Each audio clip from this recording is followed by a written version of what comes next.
What's up guys, and welcome back to On the Brick. Today I have for you another episode in the yet unnamed series. In the first episode I asked for your help coming up with names. I took down all the ones that I liked, well 3 of them, and I have put them in the comments down below. Whichever one of those comments has the most amount of likes by the time I make episode 3 will be the name of this series. So please go ahead and look at the options down below and vote for your favorite one. But without any further ado, I have 10 more mocks to show off that came from you guys. This first mock is the Womp Rat, and it comes from the user Chars. Sorry, my cat threw me off there. This comes from the user Chars and is based off of the Stinger from Jedi Fallen and the mock of the Stinger from 2 bricks. Char says that this contains around 1,000 pieces but isn't exactly sure how many, but it did take them about 8 hours to build.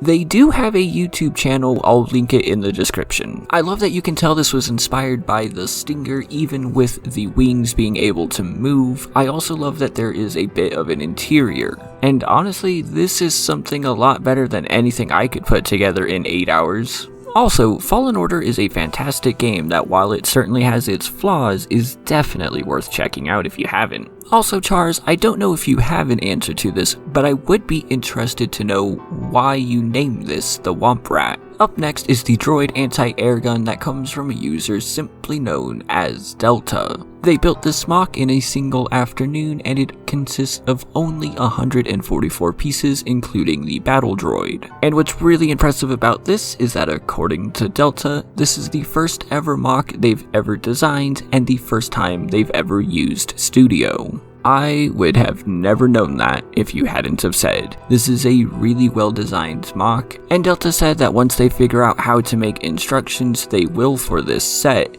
I'm probably going to make a video showing how to make instructions because it's actually relatively easy, but you can find some tutorials on it already. I'm not entirely certain if they used any reference for this, as I tried to find something but couldn't. However, to me, this does look exactly like something the CIS would actually use. Once they get around to making instructions, I would be more than happy to take a look at them. The next mock comes from someone known as Tiramisu, and it is called Dark Times. Target 8, Mark of the Red Hand. Tiramisu said that it took about 3.5 to 4 weeks to build this, but unfortunately do not know the exact number of pieces involved. I love all the snot technique going on here, and I really just have a soft spot for these explosions for some reason. The way they're done just really fascinates me. I'm going to be completely honest here and say that I don't really know what the Dark Times RPG is, but there are several mocks including this one in this video that have that tag on it, so maybe it's something I should check out. That said, I do like how this little vignette has a bit of a cyberpunk look, or maybe like the lower levels of Coruscant.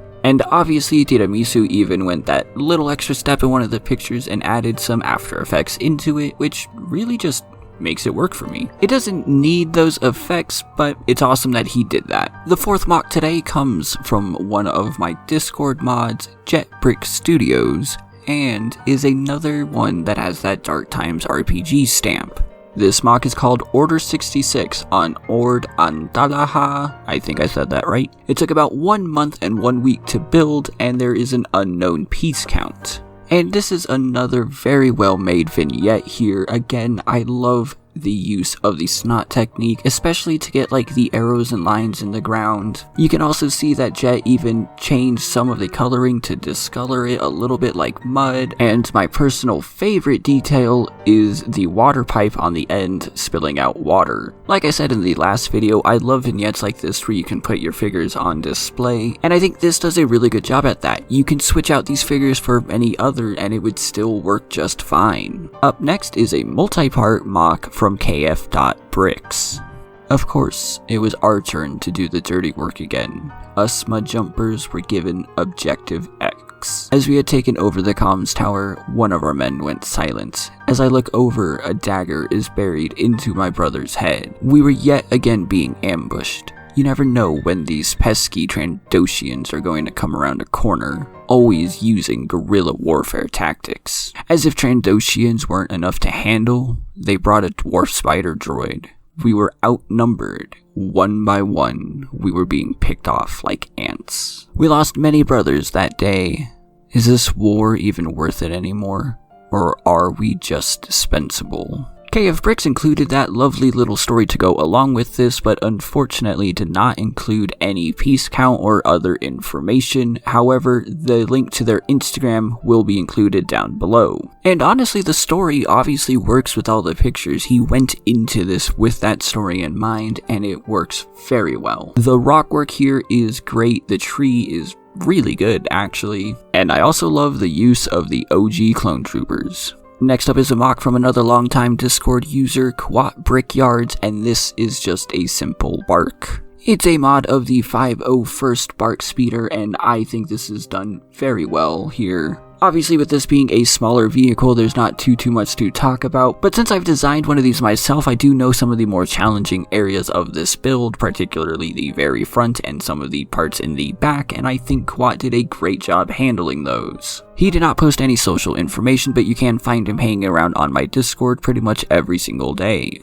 Also, I know it's not really like the mock itself, but I love the red background. Up next is someone who I can only assume is an Avatar: The Last Airbender fan, as this mock comes from Last Brickbender. Obviously, it is the Phantom from Rebels, and they say that they aren't sure about the exact piece count, but estimate it is between 5 to 650. This build was said to take about 3 days and half a month of procrastination to make, which boy do I understand that all too well. You can find a link to their Instagram down below as well.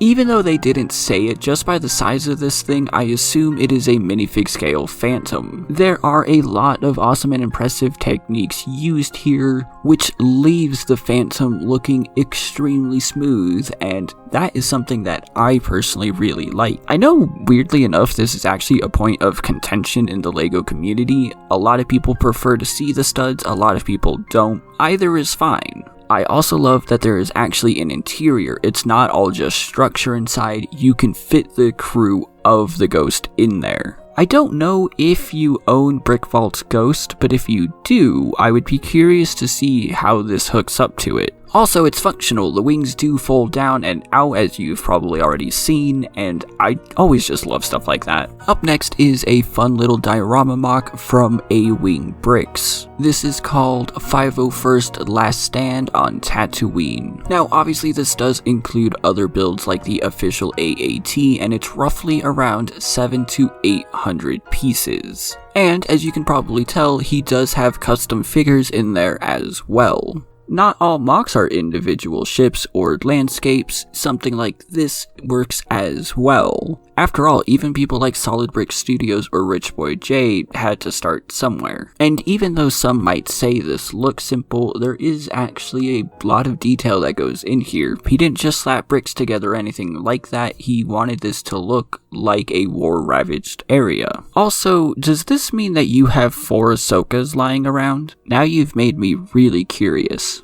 In the penultimate slot is a mock from Tiny Front, and this is another Dark Times RPG build, this time called The Mines of Vanquo. Saying this thing is detailed and intricate probably wouldn't do it justice. I mean, just look at all the different angles and techniques and everything used here. This is clearly a place that is seen more. I love that the door in the back is blocked off. I love the rubble on the ground. But the most interesting part to me is that you used tape to make this guy a 501st member. That's actually rather clever, and I didn't even notice it the first few times watching this video. And it does not take away from everything else done here. I can't imagine how long this would have taken you. And thankfully I don't have to imagine, because you told me that it took around a week of on and off building and contains around 1,000 pieces. I wish I could build something like this, but I don't even know where I would begin. Link to this video is also down below. And finally, but certainly not least, is this minifig scale MTT from TIG96. Sometimes I feel like y'all are lying to me, because according to TIG96, this is the very first mock that they have ever made, and it took them 6 months to design it. It has several play features including spring-loaded shooters, an accessible cockpit, opening rear storage hatch, opening front hatch, and a B2 Super Battle Droid rack that holds 8 Super Battle Droids. They say the MOC is very sturdy, and they have received many compliments about its sturdiness from the few who have also built it. Trig96 said that they made sure the shape of the vehicle was as accurate as they could get it, as other MOCs and the official LEGO sets tended to lack the rounded curvature the vehicle actually has. But let me tell you, the best part of this MOC is that he has instructions, and they are 100% free. Link to them is in the description down below. I've already gone ahead and downloaded them myself, and hopefully one day I can build this too. I actually went through the instructions already to see how some of this works, and I love how he connects the battle droids onto the vehicle. And overall, this is just an awesome build. So let me know your thoughts on all of these awesome MOCs in the comments down below. Please do remember to vote for your favorite name for this series. If you didn't see your MOC in this video but you have already submitted it, don't worry, I just got a lot of entries, so you're definitely going to see your MOC in future videos, and that does include those of you who emailed me. If you would like to know how to have your MOC in one of these videos, all of the instructions for that are in the description down below as well. A huge shout out to all of my patrons who continue to make these videos possible. Thank you to Jaden, Project Element, Jonathan, and JVP. Please do remember to like and subscribe if you want to see more videos. Thank you all so much for watching, and I will see you next time.